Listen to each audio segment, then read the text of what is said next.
وزیر اعظم کے فیصلے ہوتے ہیں.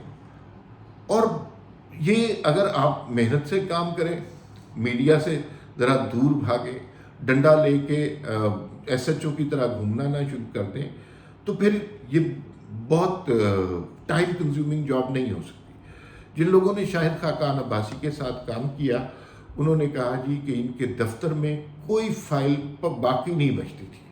یہ تمام he very quick decision maker, فٹافٹ فیصلہ کر کے آگے چلیں جی. اور یہ جو میٹنگز کیا کرتے تھے، وہ میٹنگز جو ہیں وہ لمبی چوڑی میٹنگز نہیں ہوتی تھیں، وہ 3 منٹ کی، 5 منٹ کی، 7.5 منٹ کی.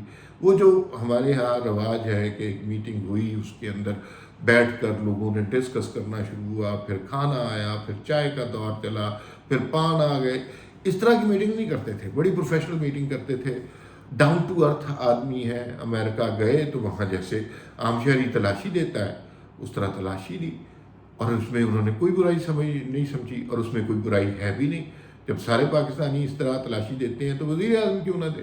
تو انہوں نے تلاشی بھی دی. باہر کے پڑھے لکھے ہوئے ہیں اور پائلٹ بھی ہیں، اپنا بزنس بہت اچھا ہے ایئر بلو کے نام سے.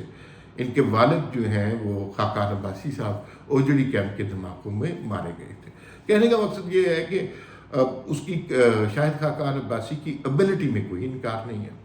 اب یہ جو اچانک سوال پیدا ہو گیا کہ شاہد خاقان عباسی نے پارٹی کے عہدے سے استعفیٰ دے دیا، ابھی اس میں مزید بات ہوگی، کہیں کلیریفیکیشن ہی نہ آ جائے اس کی. لیکن اس میں میرے خیال میں جو مریم نواز سے ناراضگی والی بات ہے وہ درست نہیں ہے. ایسا نہیں ہو سکتا. مجھے کچھ اندازہ ہے کہ ان کے مریم نواز کے ساتھ جیسے مراسم ہیں ان کے درمیان اختلافات نہیں ہو سکتی. ہاں البتہ یہ نواز شریف صاحب کی مرضی سے ضرور ہو رہا ہوگا. شاہد خاقان عباسی چودھری نثار علی خان نہیں ہے. جو آپ نے کوئٹہ میں سنا ہوگا شاہد خاقان عباسی کو ری امیجننگ پاکستان، بہت ہی اچھی گفتگو کی، وہ باتیں کی جو کوئی بھی حکومت وقت نہیں کر سکتی، وہ باتیں کی جو کوئی بھی سیاسی جماعت نہیں کر سکتی. ماضی کی غلطیوں سے پردہ اٹھایا اور ان کو لوگوں کے سامنے لے کر آئے. تو اس طرح کا فورم ہو سکتا ہے نواز شریف صاحب کی مرضی سے ہی بن رہا ہو، اس لیے کہ یہ وہ باتیں کر رہے ہیں جو باتیں کوئی اور نہیں کر رہا، جس کی ایبلٹی کبھی بھی حکومت وقت میں نہیں رہتی. یہ ایک اچھا نقطہ ہے اور توقع ہے کہ ایسا ہی ہوگا. شاہد خاقان عباسی اگر پارٹی چھوڑ کے چلے جاتے ہیں تو یہ پارٹی کے لیے بہت بڑا نقصان ہوگا. ایسے سنسیئر لوگ کم ہی کسی پارٹی میں ہوتے ہیں جو مارے بھی کھاتے ہیں اور اپنے منہ سے ایک لفظ حرف شکایت نہیں نکالتے. دوسری خبر، وہ جو ہم نے کہا کہ کچھ لوگوں کا کورٹ مارشل متوقع ہے. کل معین پیر دادا کے پروگرام میں جنرل طارق جو ہیں وہ انٹرویو دے رہے تھے. جو جنرل فیض کے بارے میں انہوں نے گفتگو کی بہت حیران کن ہے. یہ تو جرنیل کا دفاع کرتا ہے، کچھ بھی کٹ مرتے ہیں لیکن کبھی اپنے اوپر یا اپنے کسی ساتھی پر بات نہیں آنے دیتے. جو جنرل طارق بات کر رہے تھے وہ کہہ رہے تھے کہ جنرل فیض حمید از اے بلو ایوریج پرسن. اس کی تو مطلب سمجھ ہی بہت کم ہے. اور پھر انہوں نے اس طرح کے الفاظ بھی کہے کہ یہ پبلسٹی کے شوق میں کابل چلے گئے وہاں چائے پینے کے. وہ یاد ہے نا، ایوری تھنگ از اوکے.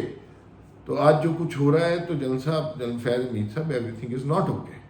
اچھا، ہمیں یہ پتہ ہے کہ کوئی واقعہ ہونے سے پہلے ہماری ذہن سازی بھی کی جاتی ہے. ڈائریکٹلی اور انڈائریکٹلی ہمیں بتایا جاتا ہے کہ بھائی یہ کچھ ہونے والا ہے، اس کے لیے ذہنی طور پہ تیار ہو جائیں. تو جب جرنیل ایک دوسرے جرنیل کے خلاف، مطلب ایسا نہیں ہے کہ اس واقعے کو 50 سال گزر گئے ہوں اور حیات نہ ہو، یہ کیریکٹر زندہ ہیں، ان کے بارے میں بات کرنا شروع کرتے ہیں.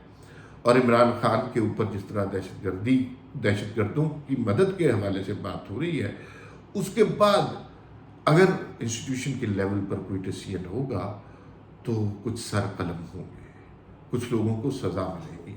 جو دہشت گردی کی فضا قائم کی، جو کور کمانڈر پشاور کی حیثیت سے جنرل فیض حمید نے 5-7 ہزار لوگ، اور وہ 5-7 ہزار لوگ کس مائنڈ سیٹ کے ہیں ہمیں پتہ ہے. جن لوگوں کو رہا کروایا گیا وہ کون تھے اور ان کے عزائم کیا تھے ریاست پاکستان کے بارے میں، تو یہ سب اب تاریخ کی حقیقتیں بن چکی ہیں. تو اس کے بعد کوئی نہ کوئی ایکشن ضرور ہوگا ود ان دا انسٹیٹیوشن. اس کا مطلب ہے کہ کچھ کورٹ مارشل بھی ہم سن سکتے ہیں. اور آخری بات پرویز الہی صاحب نے جو ان کے گھر پہ چھاپا پڑا، بہت تکلیف دہ بات ہے. سیاستدان آپس میں لڑتے ہیں اور ایک دوسرے کو بےعزت کرتے ہیں، لیکن یہ بات پرویز الہی کو اس وقت یاد رکھنی چاہیے تھی جب خود وہ وزیر اعلیٰ تھے، اور اگر وہ اس وقت نفرت کی سیاست کی بساط نہ بچھاتے تو آج بھی ان کے ساتھ یہ نہ ہو رہا ہوتا. فی الوقت اتنا ہی، پھر ملاقات ہوگی. اللہ حافظ.